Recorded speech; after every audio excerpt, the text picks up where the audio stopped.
Do you remember when we didn't have any mobile phone? I hope some of you remember that. You didn't have mobile phone. Nobody has a mobile phone. It didn't exist. And it just started creeping in some rich countries. Bangladesh government decided to issue license, if anybody is interested in mobile phone, to create a mobile phone company. People say, what is a mobile phone? Why do you do that? Because our telephone system, like any other telephone system anywhere in the world, were owned by the government, always. Government has a telephone department, Ministry of Telephones, because they provide telephone service. And in Bangladesh, we had the same. Government-owned telephone service. In the entire country, probably, there are not more than 10,000 telephones in the entire country. And bulk of them, more than half of them, didn't work at all. So you have to wait and wait, keep asking people to repair somewhere something so that you can make a call. So that was our telephone system. And then government says, we are going to give license to bring mobile phone company, privately owned. We had no idea what this mobile phone, what do you do with this? But we applied. Why not? Let's have a telephone company. When I say we are meaning Grameen Bank applied to get a telephone license.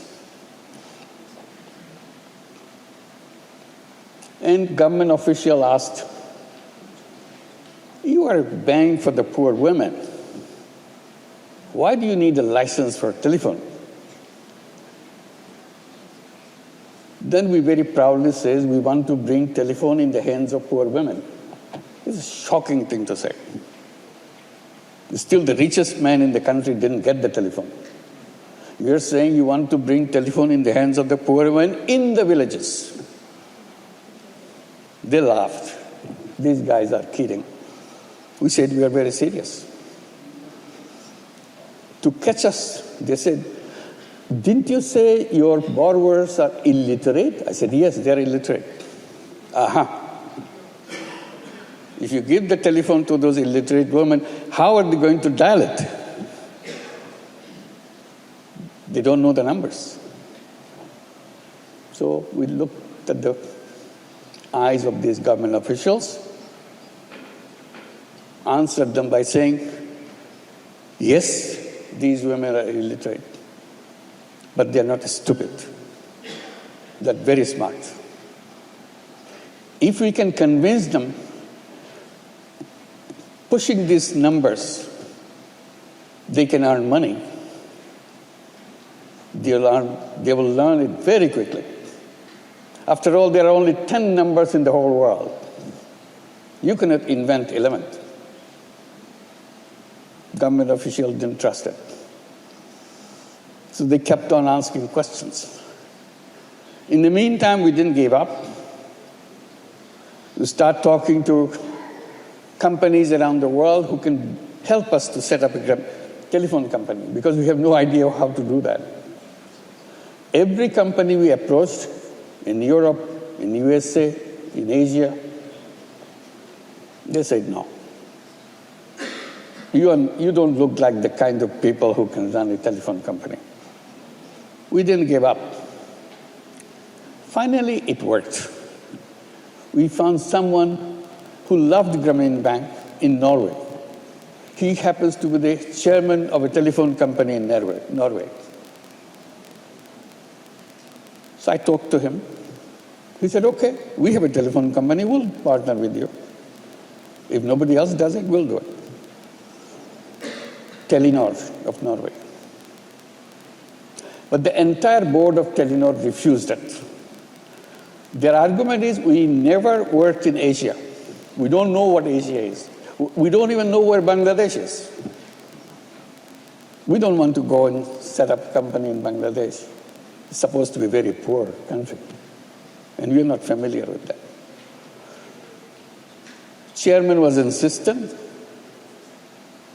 He said, my friend says he can do it. Let's help him. So that's the beginning of a partnership, because all the officials of Telenor were saying, even if you have a telephone company in Bangladesh, the market will be so limited because these are poor people. And these guys in the company, they are saying they want to bring telephone in the hands of poor women. This company will never work. Again, chairman was adamant. He said, we'll give it a try. So we had a partnership. Telenor officials were so upset. They hired a consultancy company in England, in London, to study what is the market size of telephone in Bangladesh, mobile phone in Bangladesh. This started very hard. They sent lots of people to study Bangladesh to come up with the size of the market for mobile phone in Bangladesh. Their final recommendation is you will not have more than 200,000 telephone in the whole country. That's the size. So Telenor shared it with us. This is the size of your business, 200,000 telephones in the whole. It won't work. So we asked, how did they decide this 200,000? Just brought it from the sky and said, this is 200,000? No. They studied very hard. I said, what is the basis that they came up? So found out the basis. They looked at the number of color television in Bangladesh. That time, black and white was the television, just transforming into color television. So they studied the number of color television in Bangladesh and projected how many color television will be bought in the next 5 years. That was the 200,000. I said, this has nothing to do with your color television and telephone. Telephone is something else.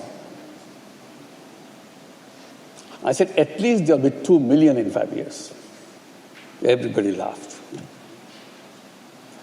We began the company. It became the largest telephone company ever, reaching out to the people everywhere, led by poor women. We called them telephone ladies. Telephone ladies in every village selling telephone service, because nobody has a telephone. You have to pay her to call her son working in Qatar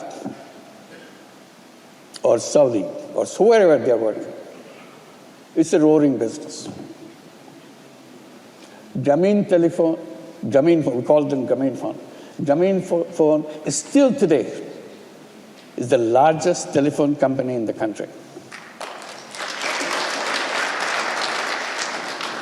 Telenor became so rich because of Grameenphone, because they didn't have that kind of business in Europe. Now they are everywhere, taking people who are working in Grameenphone to set up in this country, that country, that country, that country. And still today, Grameenphone is the biggest profit maker for the entire Telenor system. That's what it does. I mention this because amazing thing can happen if you break through from the conventional way of doing business.